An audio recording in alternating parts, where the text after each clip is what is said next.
오늘 하나님의 말씀 살펴보는 시간 갖도록 하겠습니다. 오늘은 갈라디아서 3장 19절 말씀 한 절만 오늘 보도록 하겠습니다.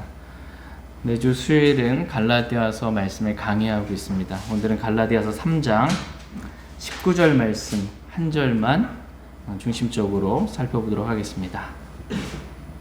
갈라디아서 3장 19절 같이 읽겠습니다. 시작. 그러면 율법은 무엇을 위한 것이냐? 그것은 약속을 받은 그 시가 오실 때까지 범법들로 인해 더해진 것이요 한 중재자의 손에서 천사들에 의해 정해진 것이라. 아멘. 잠시 말씀에 제가 기도하겠습니다. 오늘 말씀의 제목은 그리스도인과 율법입니다. 그리스도인과 율법과의 관계가 어떠한지에 대해서, 율법과 그리스도인과의 관계가 어떠한지, 그리스도인과 율법이라는 제목으로 하나의 말씀 살펴보는 시간 갖도록 하겠습니다. 먼저 갈라디아서 3장 18절 19절 말씀 보겠습니다. 18절 말씀 제가 먼저 읽겠습니다. 만일 그 상속 유업이 율법에서 나면 그것은 더 이상 약속에서 나지 아니하느니라. 그러나 하나님께서는 그것을 아브라함에게 약속을 통해 주셨느니라. 그러면 율법은 무엇을 위한 것이냐? 그것은 약속을 받은 그 시가 오실 때까지 범법들로 인해 더해진 것이요 한 중재자의 손에서 천사들에 의해 정해진 것이라. 18절 말씀 중반에 보시면 그러나 하나님께서는 그것은 상속 유업을 말합니다. 이 상속 유업을 아브라함에게 약속을 통해 주셨느니라 라고 이렇게 말씀하고 계십니다. 하나님께서 주시는 이 상속 유업은 약속을 통해서 우리가 받게 된 것이지 430년 뒤에 주어진 율법을 통해 우리가 상속 유업을 받게 되는 것이 아니다 라고 성경은 말씀하십니다. 그러므로 상속 유업을 우리가 받으려고 율법을 지키려고 그렇게 애쓰지 말라라는 것입니다. 상속 유업은 율법을 통해서 오는 것이 아니고 약속을 통해서 오는 것이기 때문에 라는 것입니다. 그러면 율법은 무엇을 위한 것이냐라고 이렇게 오늘 본문 말씀은 묻고 있고 그에 대해서 답을 하고 있습니다. 갈라디아서 3장 19절 말씀 다시 한번 여러분 읽어주시면 감사하겠습니다. 시작. 그러면 율법은 무엇을 위한 것이냐? 그것은 약속을 받은 그 시가 오실 때까지 범법들로 인해 더해진 것이요 한 중재자의 손에서 천사들에 의해 정해진 것이라. 그러면 율법은 무엇을 위한 것이냐? 그것은 약속을 받은 그 시가 오실 때까지 범법들로 인해 더해진 것이요 라고 성경은 말씀하고 계십니다. 그러니까 율법은 무엇을 위한 것이냐라는 질문에 이 첫 번째 답은 율법은 더해진 것이다 이렇게 말씀하고 있습니다. 그러면 율법은 왜 더해졌느냐라는 것입니다. 그러니까 원래 하나님께서 아브라함과 그의 씨에게 약속하셨잖아요. 그리고 430년 뒤에 율법이 더해진 거라는 거예요.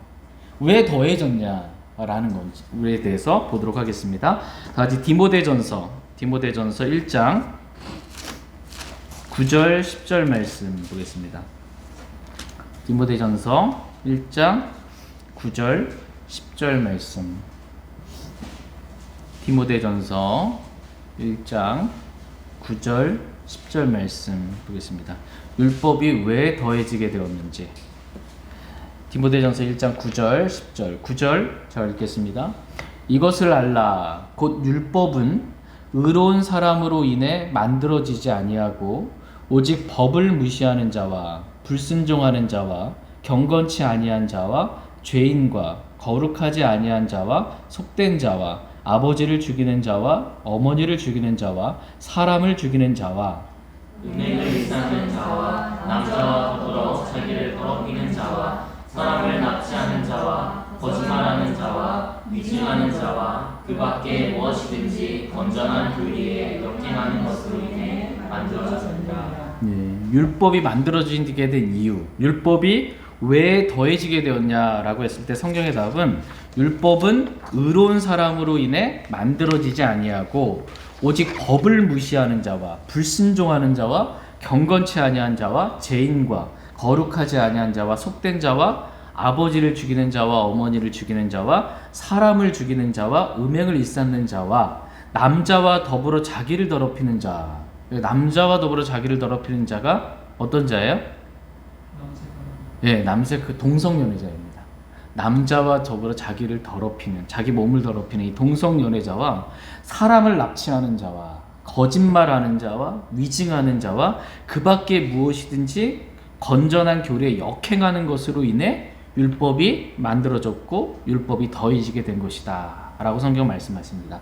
한마디로 율법은 의로운 사람으로 인해 만들어진 것이 아니고 오늘 본문 말씀 갈라디아서 말씀처럼 율법은 범법들로 인해 더해진 것이다 라고 성경은 말씀하고 계십니다.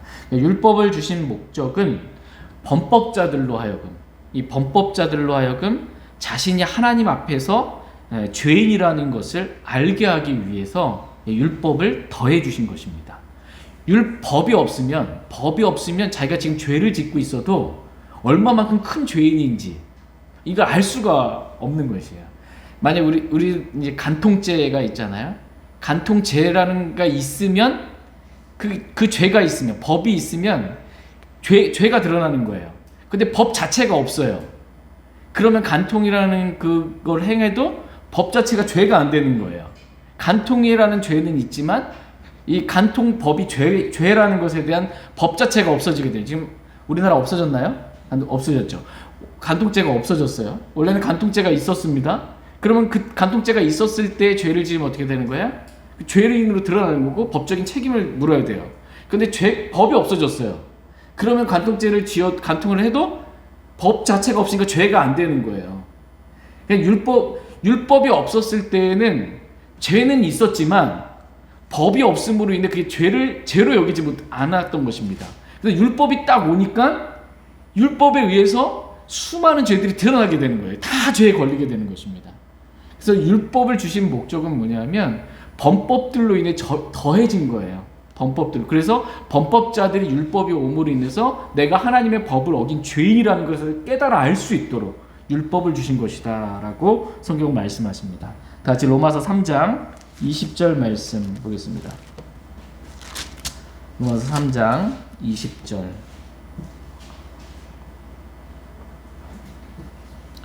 로마서 3장 20절 같이 읽겠습니다. 로마서 3장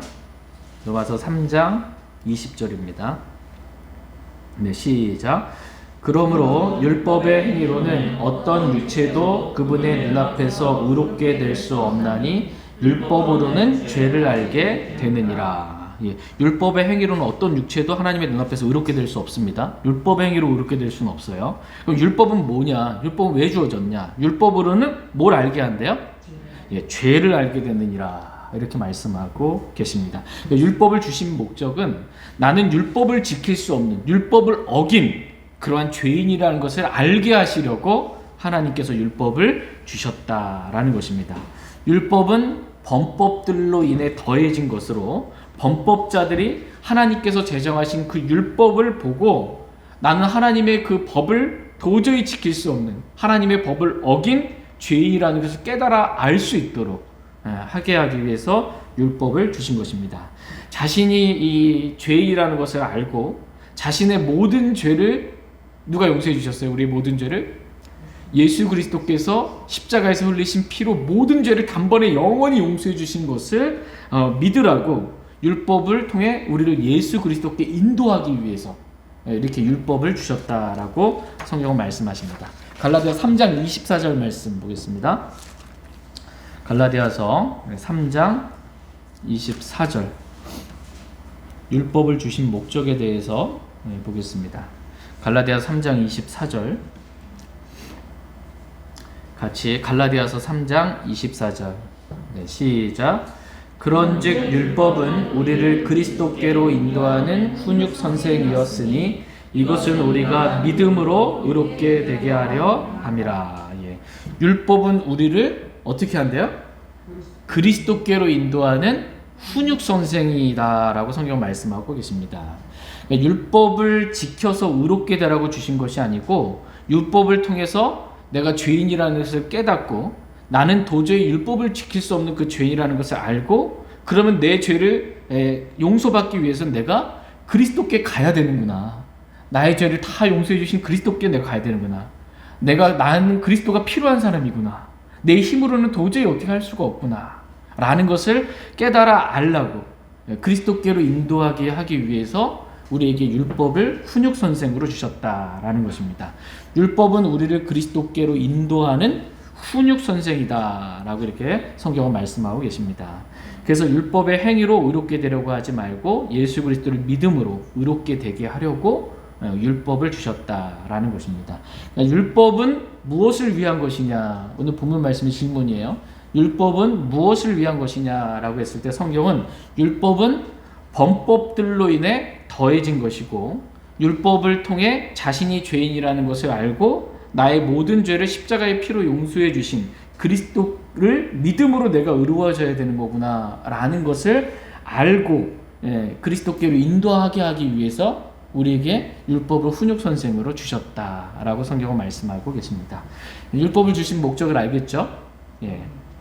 이제 율법의 시작과 끝에 대해서 율법에 대한 말씀 한번 살펴보도록 하겠습니다. 오늘 말씀의 주제는 율법이에요. 율법이 뭔지에 대해서 분명하게 명확하게 더 알고자 하는 것입니다. 율법의 시작이 있고 율법의 끝이 있다라고 성경은 말씀하십니다. 갈라디아서 3장 19절 오늘 본문 말씀 다시 보겠습니다. 갈라디아서 3장 19절 읽어주시면 감사하겠습니다. 시작. 그러면 율법은 무엇을 위한 것이냐? 그것은 약속을 받은 그 시가 오실 때까지 범법들로 인해 더해진 것이요 한 중재자의 손에서 천사들에게 정해진 것이라. 율법은 약속을 받은 그 시가 오실 때까지 범법들로 인해 더해진 것이다 라고 이렇게 말씀하고 계십니다. 그럼 율법은 언제까지냐 라고 했을 때 언제까지라고 성경은 뭐라고 말씀하세요? 약속을 받은 그 시가 오실 때까지 라는 것입니다. 약속을 받은 그 시가 오실 때까지, 이게 율법의 끝이라는 것입니다. 근데 약속을 받은 그 시가 오셨어요? 안 오셨어요? 오셨어요. 약속을 받은 그 시가 누구예요? 예수 그리스도이십니다. 예수 그리스도이세요. 갈라디아서 3장 16절 한번 보겠습니다. 갈라디아서 3장 16절 시작. 이제 그 약속들은 아브라함과 그의 씨에게 하신 것인데 그분께서 여럿을 가리키며 씨들에게 하지 아니하시고 하나를 가리키며 내 씨에게 하시나니 이 씨는 그리스도시니라. 여럿을 가리켜 씨들에게 하지 아니하시고 하나를 가리키며 내 씨에게 하시나니 이 씨는 누구예요? 그리스도시니라 이렇게 말씀하고 계십니다. 지난 시간에 성경은 단수와 복수를 분명히 구분해 준다고 말씀을 드렸어요. 단수, 복수, 시제, 현재인지 과거인지 미래형인지 시제까지 콤마 하나까지 성경은 하나님의 영감으로 주어진 사람이 손댈 수 없는 말씀이다라고 말씀을 드렸습니다. 그래서 지금 아브라함과 그의 씨에게 하신 것인데 아브라함과 그의 씨, 근데 그 씨는 그리스도시다라고 말씀하고 계십니다. 이 약속을 받은 그 씨가 오실 때까지가 율법의 끝이라는 거예요. 율법의 끝. 그러니까 그리스도께서 오시면 율법은 어떻게 되는 거예요? 끝나는 겁니다. 그리스도께서 오시면 율법 시대는 끝난다는 거예요. 이해되시죠? 약속을 받은 그 씨가 오실 때까지예요, 율법이. 그러니까는 약속을 받은 아브라함과 그의 씨에게 하신 약속을 받은 그 씨 예수 그리스도가 오셨잖아요. 이미 2000년 전에. 그러니까 이미 2000년 전에 율법이 끝났다라는 것입니다. 율법이 지금 끝났다. 이렇게. 그리스도께서 오시면 범법들로 인해 더해진 그 율법 시대가 이제 끝나버린 것입니다. 그래서 성경은 예수 그리스도께서 율법의 끝마침이 되셨다. 이렇게 성경은 말씀하고 계세요. 다 같이 로마서 10장 4절 말씀 보겠습니다. 로마서 10장 4절 말씀. 로마서 10장 4절 말씀. 로마서 10장 4절. 로마서 10장 4절 같이 읽겠습니다. 시작. 그리스도께서는 믿는 모든 자에게 의가 되시기 위하여 율법의 끝마침이 되시느니라. 그리스도께서는 믿는 모든 자에게 의가 되시기 위하여 율법의 뭐가 되셨어요? 끝마침이 되셨느니라 이렇게 말씀하고 계세요. 그리스도께서 율법의 끝마침이 되신 거예요. 약속을 받은 그 시가 오셔서 그리스도께서 율법의 끝마침이 되신 것입니다. 그럼 율법은 어떻게 되는 거예요? 율법은 끝이다라는 것입니다. 율법 시대가 끝났다는 거예요. 율법 시대가. 그런데 율법이 끝난 줄도 모르고 아직까지 지금 2000년이나 지났는데 아직까지도 지금 율법을 통해서 의로워지려고 하는, 율법을 지켜야 된다고 말하고 있는 수많은 어리석은 이단들, 잘못된 사람들이 너무나 많다라는 것입니다. 이제 갈라디아 성도들에게 지금 사도 바울이 책망하는 거예요. 아니, 약속을 받은 그 시, 예수 그리스도께서 오셔서 율법의 끝마침이 되셔서 율법 시대는 이제 다 끝났는데, 오 어리석은 갈라디아 성도들아, 너희가 아직도 율법으로 뭔가 의롭게 되려고 하느냐, 율법으로 뭔가 되려고 하느냐라고 갈라디아 성도들이 지금 책망하고 있는 거예요. 왜 율법을 지키려고 하느냐, 율법은 끝났는데. 율법 시대는 약속을 받은 그 시가 왔기 때문에 끝났다는 것입니다. 이제는 율법 시대가 끝나고 이제는 무슨 시대라는 거예요? 은혜 시대라는 거예요. 율법 시대는 끝났고 이제는 은혜 시대다라는 것입니다. 그러므로 예수 그리스도를 믿음으로, 율법을 행함으로가 아니라 예수 그리스도를 믿음으로 은혜 안으로 들어가서 은혜로 구원받는 그 은혜 시대에 우리가 살게 된 것입니다. 그렇다면 이제 율법의 끝을 봤어요. 이미 2000년 전에 끝났습니다. 우린 율법이랑 상관없어요. 율법을 지킬 의무가 없고 율법을 지킬 필요도 없습니다. 율법의 속박으로부터 우린 벗어난 거예요, 완전히. 율법의 시작을 한번 이제 보도록 하겠습니다. 율법은 아브라함과 그의 씨에게 약속하신 것으로 430년 뒤에 시작된 것으로 범법들로 인해 약속을 받은 그 씨가 오실 때까지 잠시 더해진 것이다 라고 성경은 말씀하십니다. 율법의 시작과 관련하여 오늘 본문 말씀 갈라디아서 3장 19절 말씀 보겠습니다. 갈라디아서 3장 19절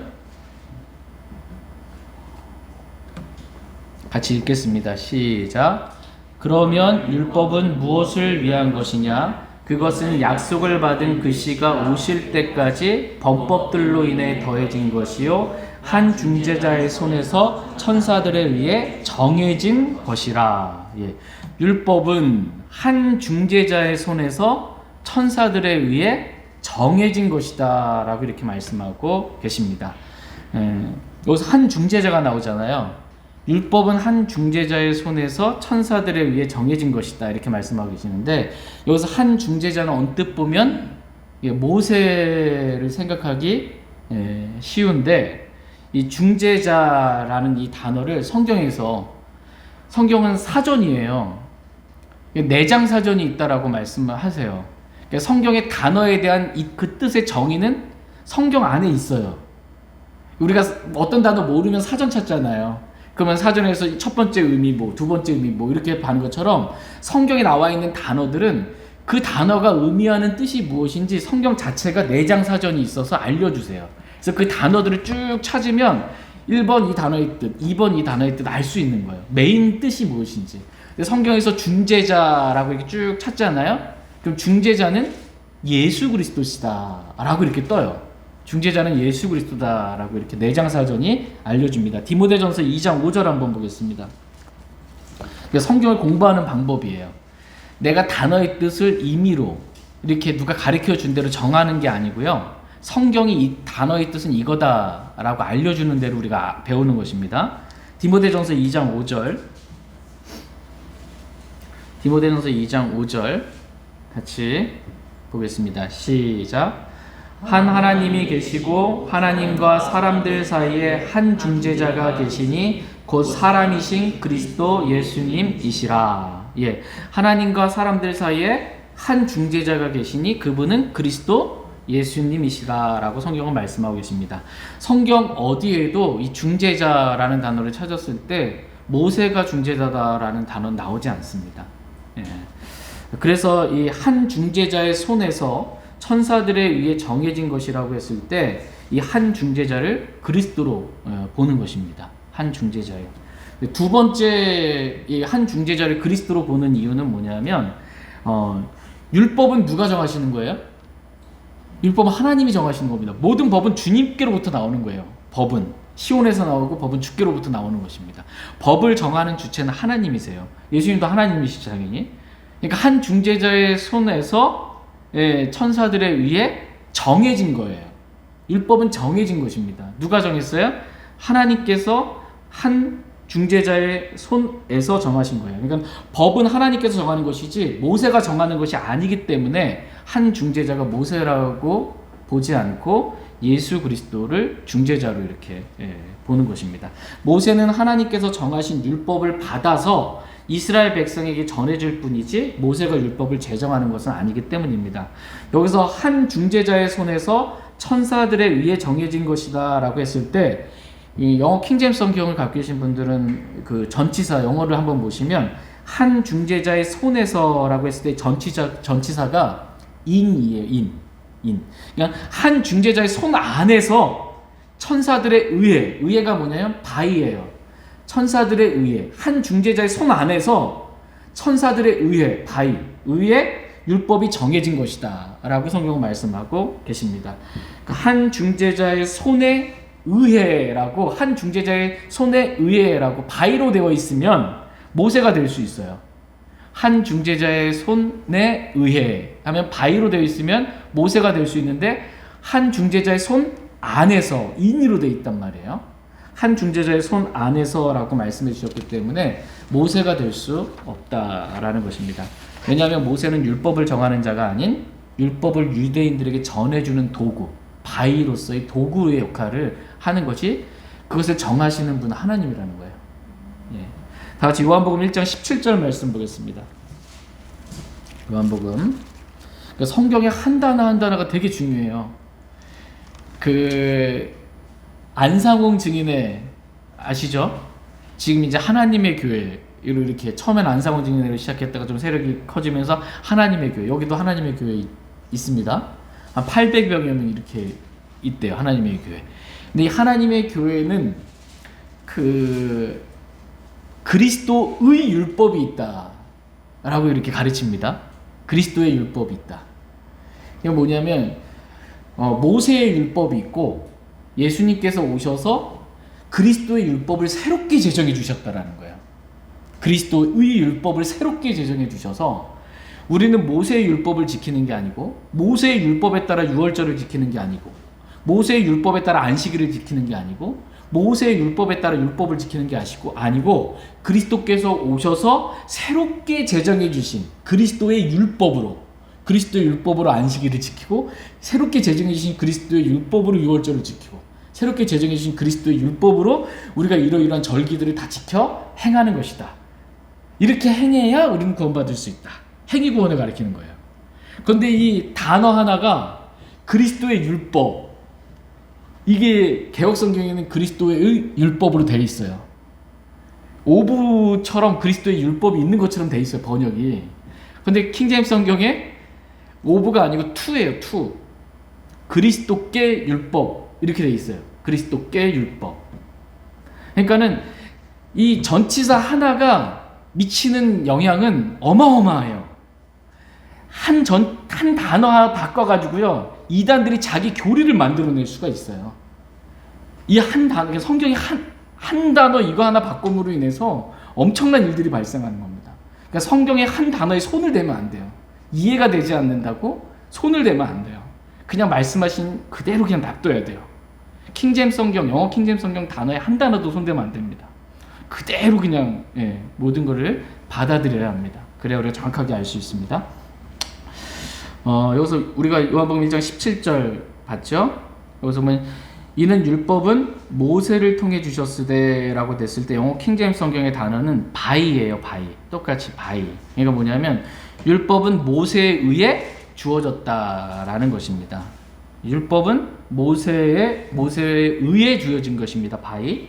말씀을 정리할게요. 율법은 한 중재자의 손 안에서 예수 그리스도 안에서 천사들에 의해 by, 그리고 모세에 의해 유대인들에게 최종적으로 전해진 것이 율법이다 라고 성경은 말씀해 주고 있습니다. 천사들에 의해 라는 말씀을 좀 더 자세히 한번 보겠습니다. 다 같이 사도행전 7장 57절 말씀 보겠습니다. 사도행전 7장 57절. 사도행전 7장 53절입니다. 예, 53절. 사도행전 7장 53절. 천사들을 위해 읽어보겠습니다. 네. 사도행전 7장 53절. 네, 시작. 너희가 천사들을 통하여 제정하신 율법을 받고도 그것을 지키지 아니하였도다 하니라. 예. 지금 스데반이 유대인들을 향해서 지금 말하는 거예요. 너희가, 대상이 유대인들입니다. 너희가 천사들을 통하여 제정하신 뭐예요? 율법. 율법은 어떻게 그럼 주어지게 된 거냐? 천사들을 통하여 제정된 율법이라는 것입니다. 여기서 천사들을 통하여도 영어 킹제임스 성경 단어 전치사가 by예요. by. 천사들에 의해, 한 중재자의 손 안에서 천사들에 의해 제정하신 그 율법을 유대인들이 받고도 그 율법을 너희가 지키지 아니하였다라고 지금 말씀해주고 있는 것입니다. 히브리서 2장 2절 말씀도 보겠습니다. 히브리서 2장 2절. 히브리서 2장 2절 말씀. 같이 히브리서 2장 2절 말씀 보겠습니다. 히브리서 2장 2절. 히브리서 2장 2절. 네, 여러분 읽어주시면 감사하겠습니다. 시작. 천사들을 통해 하신 말씀이 확고하였고 모든 범법과 불순종이 정당한 보응의 대가를 받았거늘. 예, 여기서 보면 천사들을 통해 하신 말씀이 어떻대요? 확고하였고 라고 이렇게 말씀하고 계십니다. 이 천사들을 통해 하신 말씀, 여기서도 전치사 바이예요. 바이야. 천사들을 통해 하신 말씀. 그럼 이 천사들을 통해 하신 말씀이 뭐라는 거예요? 율법입니다. 율법. 천사들에 의해 정해진 율법을 말하는 거예요. 예, 그 율법입니다. 그냥 정리하면 율법은 하나님께서 한 중재자의 손 안에서, 예수 그리스도 안에서 천사들에 의해 바이죠. 그 다음에 누구예요? 모세에 의해 최종적으로 누구에게 주어진 거예요? 너희 유대인들에게 율법이 주어진 것이다 라고 말씀하고 계십니다. 그러니까 율법은 아브라함과 그의 씨에게 약속하신 것보다 430년 뒤에 범법들로 인해 더해진 것으로 시작이 되어서 언제 끝이 난다 이렇게 말씀하셨어요? 예, 약속하신 그 시가 오실 때까지 예수 그리스도의 오심으로 율법이 끝난다라는 것입니다. 그렇다면 이제 하나님께서 누구에게 율법을 주셨는가? 하나님께서 율법을 누구한테 주셨어요? 네, 유대인들에게 주셨습니다. 율법을 이방인들에게 주셨을까요? 아니고 이방인들에게 율법을 주지 않으셨어요. 율법을 그리스도인에게 주셨을까요? 안 주냐요. 율법은 유대인들에게 주셨다. 대상이 있는 거예요. 대상이 있습니다. 하나님께서 주셨다. 율법을 누구에게? 유대인들에게. 대상을 구분해야 됩니다. 성경은 대상을 구분하지 못하면 진리의 말씀을 바르게 나누어야 돼요. 대상을 나누고 시대를 나눌 줄 알아야 되지. 이거 못 나누면 짬뽕이 돼서 헷갈려 버리고 이상하게 이단교리들이 나오게 되는 겁니다. 그래서 사람은 성경에서 유대인, 이방인, 그 다음에 유대인이든 이방이든 예수 그리스도를 믿는 사람은 그리스도인, 세 부류로 나눠지게 됩니다. 이거 구분할 줄 알아야 된다라고 말씀하십니다. 신명기 4장 8절 말씀 보겠습니다. 신명기 4장 8절. 신명기 4장 8절. 히터 잠깐 꺼도 될 것 같습니다. 신명기 4장 8절. 신명기 4장 8절 말씀. 이거 중요한 말씀이에요. 신명기 4장 8절 말씀. 같이 다 같이 찾겠습니다. 신명기 4장 8절. 이거 꼭 체크해 놓으세요. 신명기 4장 8절 말씀. 네, 같이 읽겠습니다. 시작. 이날 내가 너희 앞에 두는 이 모든 율법과 같이 의로운 법규와 판단의 법들을 가진 그런 큰 민족이 어디 있느냐. 예, 다시 한번 제가 천천히 읽을게요. 이날 내가 너희 앞에 두는, 너희는 누구예요? 예, 유대인들의 이스라엘 사람들입니다. 이스라엘 민족이에요. 너희 앞에 두는 이 모든 뭐예요? 율법과 같이 의로운 법규와 판단의 법도를 가진, 말하자면 이 모든 율법을 가진 그런 큰 민족이 어디 있느냐? 답은 뭐예요? 없다라는 것입니다. 없다라는 것입니다. 지금 모세는 이스라엘 앞에 율법을 두고서는 이 모든 율법과 같이 의로운 법규와 판단의 법도를 가진 그런 큰 민족이 어디 있냐? 유대인 말고, 이스라엘 민족 말고 그 누가 이 율법을 가졌냐라고 이렇게 지금 묻고 있는 것입니다. 율법을 가진 민족은 이스라엘 민족밖에 없다라는 것입니다. 로마서 9장 4절 말씀도 중요합니다. 로마서 9장 4절 말씀 보겠습니다. 율법과 관련하여 누구에게 주셨는지 성경은 분명하게 그 대상을 말씀하십니다. 로마서 9장 4절.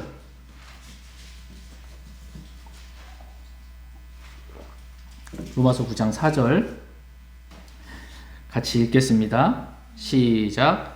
그들은 이스라엘 사람들이니라. 그들에게는 양자 삼으심과 영광과 언약들과 율법을 주심과 하나님을 섬김과 약속들이 속해 있고, 그들은 누구예요?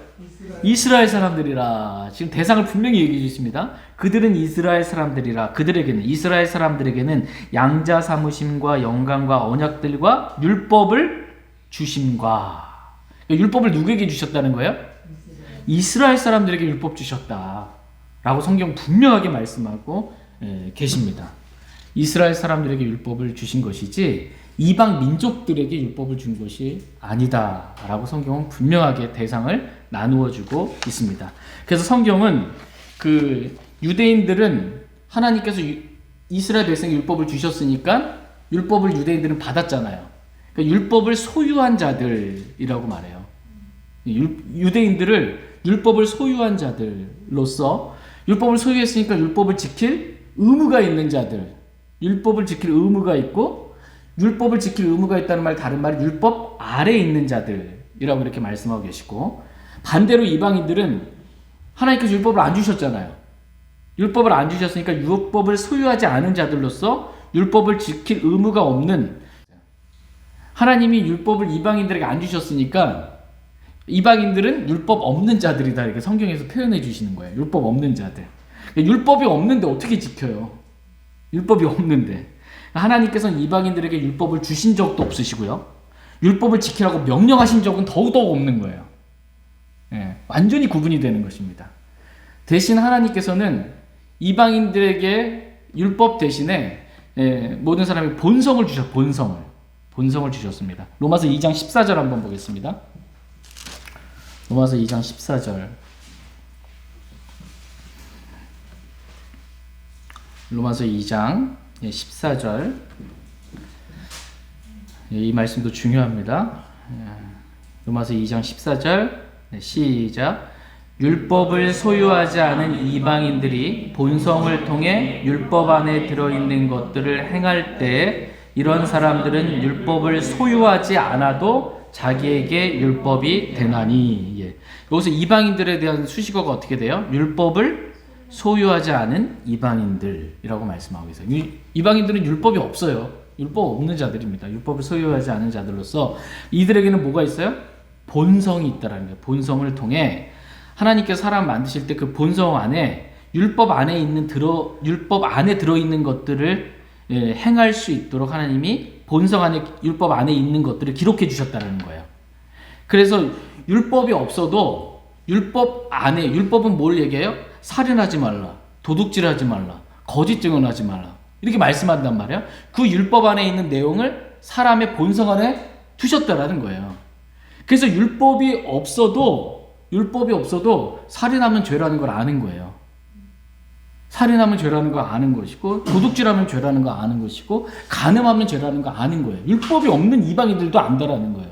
왜냐하면 율법 안에 있는 것들을 본성 안에 하나님께서 기록해 놓으셨기 때문에 안다라는 것입니다. 성경은 율법을 기준으로 유대인에 대해서는 율법 안에 있는 자들이라고 말씀하고 계시고, 이방인들에 대해서는 율법 밖에 있는 자들이다라고 말씀하고 계십니다. 구분하시는 겁니다. 대상을, 성경은. 이거 구분 안 하고 섞어 놓으면 안 돼요, 다. 로마서 2장 12절 말씀 보겠습니다. 로마서 2장 12절 같이 읽겠습니다. 시작. 율법 밖에서 죄를 지은 자들은 또한 다 율법 밖에서 멸망하고 율법 안에서 죄를 지은 자들은 다 율법으로 심판을 받으리니. 여기서 보면 율법 밖에서 죄를 지은 자들이 나와요. 율법 밖에서 죄를 지은 자들, 이방인들입니다. 이들은 다 율법 밖에서 멸망한다라는 거예요. 본성 안에 하나님 율법 안에 있는 것들을 기록해 놓으셨기 때문에 뭐가 죄인지 안다라는 것입니다. 또 두 번째 대상으로 율법 안에서 죄를 지은 자들이 나와요. 유대인들이에요. 이들은 다 율법으로 심판을 받는다. 이렇게 성경은 말씀하고 있습니다. 유대인들은 율법이 있기에 율법을 기준으로 심판을 받지만 이방인들은 율법이 없기에 율법을 기준으로 심판을 받을 수 없습니다. 다만 이방인들은 하나님께서 주신 본성, 즉 마음속에 기록된 율법인 이 양심의 증언을 통해서 심판을 받게 됩니다. 이와 같이 성경은 율법을 기준으로 해서 유대인하고 이방인하고 그리스도인을 나누십니다. 율법을 기준 중심으로 해서 이렇게 나눠요. 이렇게. 그럼 다시 한번 말씀을 좀 쭉 정리할게요. 율법을 기준으로 유대인들에 대해서 뭐라고 말씀하시냐? 유대인들에 대해서는 신명기 4장 8절에 빨리빨리 찾아볼게요. 신명기 4장 8절. 아까 우리 중요하다고 제가 읽었던 신명기 4장 8절. 신명기 4장 8절 같이 읽겠습니다. 시작. 이날 내가 너희 앞에 두는 이 모든 율법과 같이 의로운 법규와 판단의 법도를 가진 그런 큰 민족이 어디 있느냐라고 이 유대인들에 대해서는 율법을 가진 자들이라고 말하는 거예요. 율법을 가진 자들. 또 고린도전서 9장 20절에는 율법 아래 있는 자들이라고 유대인들에 대해서 말합니다. 율법 아래 있는 자들. 또 아까 우리 로마서 2장 12절 말씀에 읽었던 것처럼 율법 안에 있는 자들. 유대인들은 율법 안에 있는 자들이다. 이렇게 말씀하십니다. 또 갈라디아서 5장 3절 이 말씀 찾아볼게요. 갈라디아서 5장 3절. 갈라디아서 5장 3절.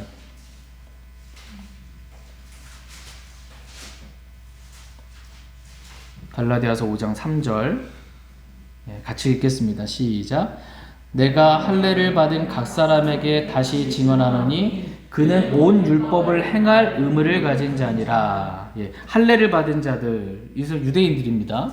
유대인들 각 사람은 온 율법을 행할 의무를 가진 자다. 이렇게 말씀하고 계세요. 그러니까는 율법과 관련하여 유대인들에 대해 성경은 온 율법을 행할 의무를 가진 자들이라고 이렇게 말씀하십니다. 그러니까 이방인들은 율법과 관련해서 율법을 소유하지 않은 이방인들 이렇게 말씀합니다. 율법을 소유하지 않았어요. 율법 주시지 않으셨으니까 율법을 소유하지 않은 자이시고 율법 밖에 있는 자들이다. 이렇게 성경은 말씀하고 계십니다. 이해되시죠? 그럼 이제 그리스도인들과 관련하여 율법과의 관계가 어떻게 되는지 한번 보도록 하겠습니다. 첫 번째 그리스도인과 관련하여 율법과의 관계는 뭐냐면 그리스도인은 율법에 대하여 죽은 자들이라고 말씀하고 계십니다. 율법에 대하여 죽은 자들이다. 로마서 7장 4절 말씀 보겠습니다. 로마서 7장 4절 말씀.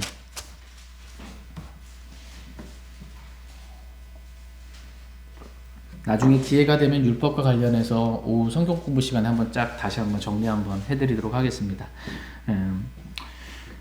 로마서 7장 4절 말씀 같이 읽겠습니다. 시작. 그러므로 내 형제들아 너희도 그리스도의 몸으로 말미암아 율법에 대하여 죽게 되었나니 이것은 너희가 다른 분 곧 죽은 자들로부터 일으켜 주신 분과 결혼하게 하려 하며 또 우리가 하나님께 이르는 열매를 맺게 하려 함이라. 여기서 보면 내 형제들아 너희도 그리스도의 몸으로 말미암아 율법에 대하여 어떻게 됐대요? 죽게 되었나니 라고 이렇게 말씀하고 계십니다. 그냥 구원받은 그리스도인은 율법에 대하여 죽은 거예요. 율법에 대해서 죽었으니까 죽은 사람한테 법이 어떤 영향을 줄 수 있어요? 없어요. 그러니까 율법이 그리스도인에게 율법에 대하여 그리스도인이 죽었으니까 율법이 그리스도인에게 어떤 영향을 줄 수가 없다라는 겁니다. 죽었기 때문에. 왜냐하면 법은 사람이 살아있을 동안에만 그 사람에게 영향력을 행사할 수 있지 죽은 사람에게 어떠한 공소권 없음이고 뭐 없음이에요. 어떻게 법을 집행할 수가 없어요. 죽은 사람에 대해서는.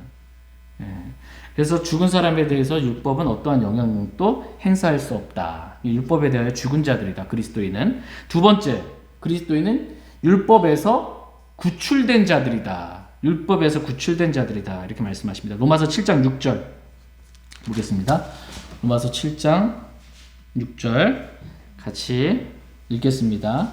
시작.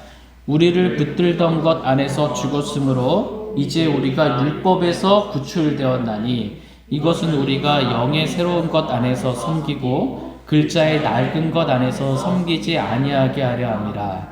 이제 우리가 율법에서 어떻게 됐대요? 구출되었나니. 우리가 율법에서 구출됐어요. 그래서 우리가 영의 새로운 것으로 성령을 따라서 섬기지 글자의 낡은 것, 율법 안에서 섬기지 않는다라는 겁니다. 율법에서 우리는 구출되었기 때문에. 세 번째, 그리스도인은 율법 아래 있지 아니하고 은혜 아래 있는 자들이다 라고 성경은 분명하게 말씀하고 계십니다. 다 같이 로마서 6장 14절 말씀 보겠습니다. 로마서 6장 14절. 로마서 6장 14절. 같이 읽겠습니다. 시작. 너희가 율법 아래 있지 아니하고 은혜 아래 있으므로 죄가 너희를 지배하지 못하리라. 아멘. 너희가 그리스도인입니다. 율법 아래 있지 아니하고 어디 아래 있대요? 은혜 아래 있으므로. 저와 여러분 율법 아래 있지 않고요. 은혜 아래 있습니다. 우리가 하나님의 은혜를 깨달은 날부터 열매를 맺기 시작하는 거다. 은혜 안에 강건하라. 우리가 하나님의 은혜로 우리가 충만하잖아요. 죄 가운데 살지 않아요. 우리가 은혜 아래에 있습니다. 우린 율법 아래에 있지 아니하고 은혜 아래에 있다. 성경 말씀하십니다. 네 번째, 그리스도인들은 율법을 성취한 자들이다 라고 말씀하고 계세요. 그리스도인들은 율법을 성취한 자들이다 라고 성경은 말씀하십니다. 로마서 10장 4절 말씀 보겠습니다. 로마서 10장 4절 말씀 같이 읽겠습니다. 네, 시작.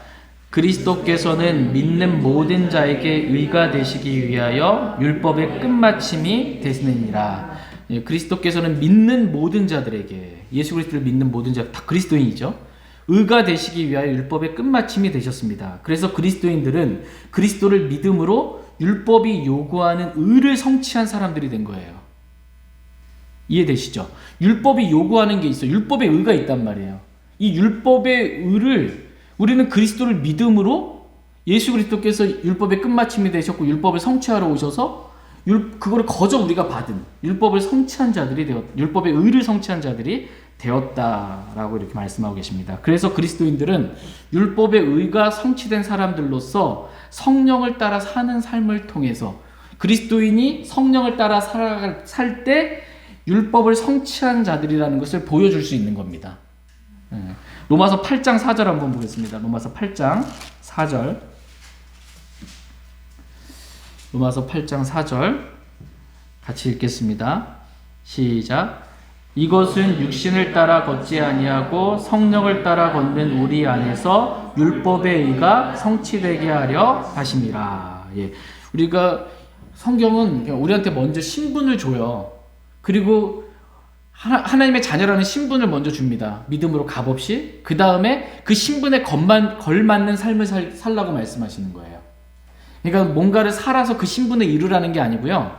신분을 먼저 줘야 하나님의 자녀라는, 그리고 왕의 자녀로서의 삶을 합당하게 살라. 이것처럼 뭐냐면 우리가 의를 먼저 주시는 거예요. 하나님께서 믿음을 통해서 우리에게 의를 주시고 그 다음에 우리가 성령을 따라 삶으로 그 율법의 의를 성취한 자들인 것을 드러내 보이라고 말씀해주고 있습니다. 이해가 되시죠? 우리가 성령을 따라 살 때 우리 안에서 율법의 의가 성취되는 게 나타나는 것입니다. 갈라디아서 5장 14절 말씀 보겠습니다. 갈라디아서 5장 14절. 갈라디아서 5장 14절. 갈라디아서 5장 14절. 같이 읽겠습니다. 시작. 온 율법은 이것, 즉 너는 내 이웃을 내 자신과 같이 사랑하라 하신 한 말씀 안에서 성취되었느니라. 온 율법은 한 말씀 안에서 성취되었느니라. 이렇게 말씀하고 계세요. 온 율법이 성취됐대요. 근데 어떤 말씀이냐 하면 너는 내 이웃을 내 자신과 같이 사랑하라 하신 한 말씀 안에서 성취되었다라고 말씀하고 계십니다. 예수 그리스도께서 이 자신의 죽음을 통해 이 율법을 완전히 성취하셨습니다. 그러니까 온 율법을 사랑으로 성취하신 예수님께서 저와 여러분 안에, 그리스도인 안에 들어와 계세요. 율법을 성취하신 분 예수 그리스도께서 사랑으로 성취하신 거예요. 우리 십자가에 죽기까지 사랑하심으로 그 성취하신 예수를 우리 안에 들어오셨어요. 그러므로 그리스도인들은 온 율법을 성취한 사람들로서 성령을 따라서 성령의 열매인 사랑을 통해서 내가 율법이 성취된 사람이라는 걸 드러내 보이라고 말씀해주고 있는 것입니다. 네. 이해되시죠? 그리스도인은 율법을 성취한 자들이다. 이렇게 성경은 말씀하고 계시고, 다섯 번째로 그리스도인들은 율법을 적법하게 사용하는 자들이다. 이렇게 말씀하고 계세요. 그리스도인들은 율법을 적법하게 사용하는 자들이라고 말씀하십니다. 디모데전서 1장 8절 말씀 보겠습니다. 디모데전서 1장 8절 말씀. 이제 거의 다 끝났습니다. 이제 디모데전서 1장 8절 같이 읽겠습니다. 디모데전서 1장 8절. 디모데전서 1장 8절. 네. 시작. 그러나 율법은 사람이 그것을 적법하게 쓰면 선한 줄 우리가 아노라. 율법은 선합니다. 율법은 선하고 거룩하고, 심지어 다른 곳에 보면 율법은 영적이나 나는 육신적이어서. 율법은 영적이에요? 영적이지 않아요? 성경은 율법은 영적이나 나는 육신적이어서 그 율법을 못 지킨다라는 거예요. 율법이 나쁜 게 아닙니다. 우리가 율법 그런 부정적인 의미로 대하는데, 율법은 거룩하고 의롭고 선하고 그렇다라고, 영적이다라고 말씀하고 계세요. 율법은 사람이 그것을 적법하게 쓰면 선한 줄 우리가 아노라. 이렇게 말씀하고, 율법은 선해요. 적법하게 쓰는 겁니다. 그러니까 그리스도인들은 율법 아래에 있는 사람은 아니고 율법을 행할 의무를 가진 사람들은 아니에요. 그러나 율법을 적법하게 쓸 수 있는 사람들인 거예요. 그리스도인들은 율법을 적법하게 쓸 수 있는 사람들이다 라고 이렇게 말씀하고 계십니다. 여러분, 질문 하나 드릴게요. 율법이 폐해졌습니까? 어렵습니다. 율법이 폐해졌냐 했을 때, 성경은 율법이, 예수님께서 오신 건 난 율법을 폐하러 오지 아니하고 율법을 성취하러 왔다 그러니까, 율법을 폐하러 온 게 아니고 성취하러 왔으니까 율법은 폐해진 게 아니에요. 율법이 성취되었을 뿐이지. 그러니까 율법 폐기론자가 아닙니다. 우리는 율법 다 필요 없어 막 이런 자가 아니고, 율법 폐기론자가 아니에요. 율법 다 쓸데없는 짓이야 뭐고, 이게 아니고, 율법을 예수님은 폐하러 오지 않았고 성취하러 오셨기 때문에 우리는 율법을 폐한 폐기론자들이 아니고, 율법 폐기론자들이 아니고 율법을 성취한 자들인 거예요. 그리고 그리스도인들은 율법을 적법하게 사용하면 돼요. 폐기하지 말고, 율법을 폐기 처분하지 말고 적법하게 사용할 줄 알라고 우리에게 율법을 주신 것입니다. 율법을 통해서 우리는 하나님이 어떠한 분이신지 알 수 있어요. 율법 안에 하나님의 성품이 들어가 있단 말이에요. 하나님은 얼마나 거룩하신 분이시고 얼마나 죄를 미워하시는 분이신지 율법을 통해서 하나님을 알 수 있어요. 우리는 또 하나님의 뜻이 무엇인지, 율법 안에 하나님은 영원전부터 영원까지 동일하신 분이시기 때문에 율법을 주신 분도, 그리스도인에게 말씀을 주신 분도, 구원을 주신 분도 다 동일한 하나님이에요. 그 때문에 율법을 통해서 하나님이 어떠하신 분이시고 하나님의 뜻이 무엇인지 우리는 알 수 있습니다. 예를 들어서 율법에 기록된 말씀을 적법하게 쓰는 거, 예를 들어서 율법에 보면 레위기 19장 28절에 너희 몸에 아무 표도 새기지 말라 이렇게 말씀하고 계세요. 율법에 주어진 명령 가운데 너희 몸에다가 아무 표도 새기지 말라 이렇게 말씀하고 계세요. 그러면 이것을 우리가 그리스도인이 율법을 적법하게 사용하는 거예요. 그러면 뭐냐면 몸에다가 표를 새기는 게 뭐예요? 요즘 말로 문신. 그러니까 막 호랑이 문신 무슨 막 이렇게 딱 나시들 드러내놓고 막 이렇게 그래서 이런 문신 새기지 말라라는 거예요. 그리스도인에게 문신은 어울리지 않는구나. 우리가 그 지난 주일날, 이번 주일날 그리스도의 복음에 합당하게 걸으라, 합당하게 살라고 그랬잖아요. 합당하게 뭐냐, become, 어울리라는 거잖아요. 그리스도인과 그리스도인과 문신이 어울려요? 안 어울려요. 그리스도인과 술이 안 어울려요. 그럼 어울리지 않는 거 하지 말라는 것처럼 이 율법을 적법하게 써서 율법에 있는 613가지의 율법 조항들이 있거든요. 그것들이 이제 율법을 통해서 그리스도인이 하나님 이거 싫어하시는구나, 미워하시는구나, 하지 말라고 하시는구나 라고 하면서 율법 아래 있어서 율법을 지키기 위해서 그게 아니고 적법하게 사용해서 이것을 하지 않는 그런 걸 우리가 배울 수 있는 것입니다. 무슨 말씀인지 아시겠죠? 근데 여기서 주의할 점은 진짜 주의할 점이에요. 여기서 주의할 점은 이 갈라디아 사람들처럼 율법에 그러니까 은혜에 우리 은혜 아래 있잖아요. 은혜에 율법을 혼합시키면 안 되는 것입니다.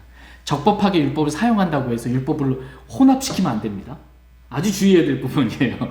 이게 지금 율법을 사용하고 있는 거지 율법 아래 다시 들어와가지고 율법의 종로로 타는 건지 모를 만큼 혼합시키면 안 된다는 것입니다. 이 둘은 완전히 구분해야 된다는 것입니다. 율법과 은혜는 구분해야지 혼합시키면 안 된다는 것입니다. 율법과 은혜를 혼합시키는 것은 성령 안에서 시작했다가 육체로 완전해지고자 하는 것으로 그리스도를 헛되이 죽게 만든 것이다 라고 갈라디아서 2장 21절에 말씀하고 계세요. 그래서 율법과 은혜는 절대로 섞일 수가 없는 것이다 라는 것입니다.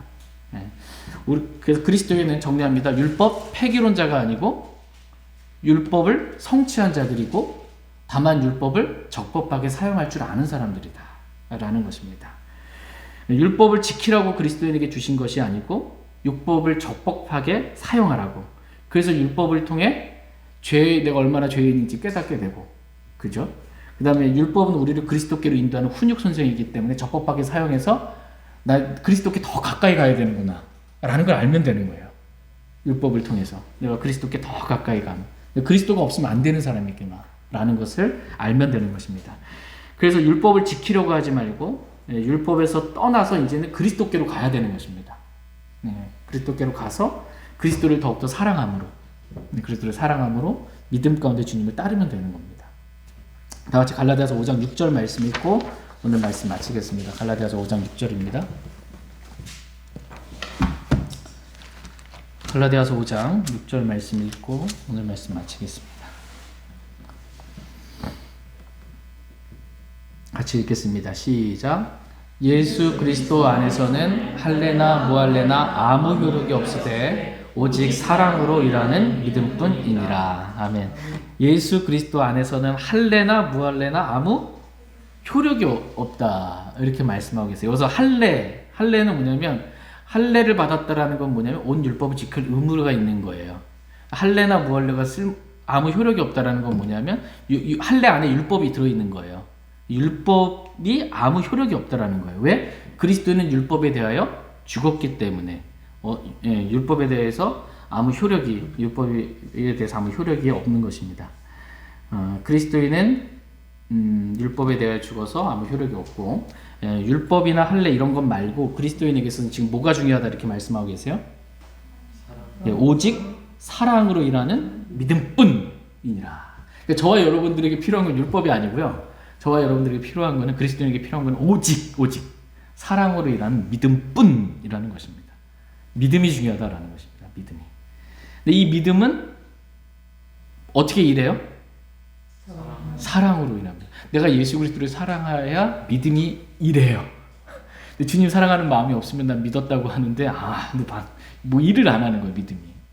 우리가 저희 모두가 율법이 아니라 이 사랑으로 일하는 그 믿음이 얼마나 중요한지 우리가 알고 우리가 주 예수 그리스도를 사랑하는 마음으로 주님을 믿음으로 따르는 저희 모두가 될 수 있길 원합니다.